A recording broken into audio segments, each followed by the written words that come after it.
You ask Tiger to solve. This deals with linear equations with one unknown. The final result is x equals 2/3. Let's solve it step by step. Group all x terms on the left side of the equation. Subtract 5x from both sides. Group like terms. Simplify the arithmetic. Group like terms. Simplify the arithmetic.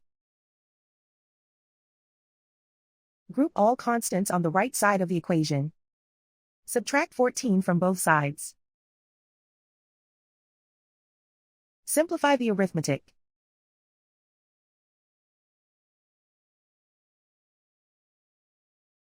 Isolate the x. Divide both sides by -3. Cancel out the negatives. Simplify the fraction. Cancel out the negatives.